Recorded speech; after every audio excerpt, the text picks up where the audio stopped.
के टीवी धैले। हर रानी कुलपति के ना कहल जाला।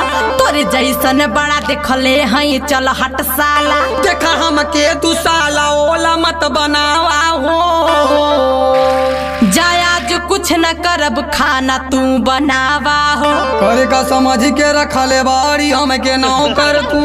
आइल न रहती त दर दर के खैते ठोकर तू। तोरे आइले से जिंदगी तबाह हो गई।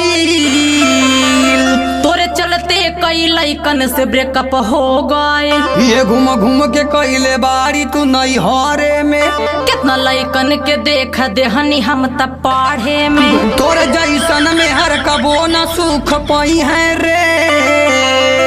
तो के समझा दे जब दोस्त हमार आई है रे। देखत हई कवन भतार तोरे आवता।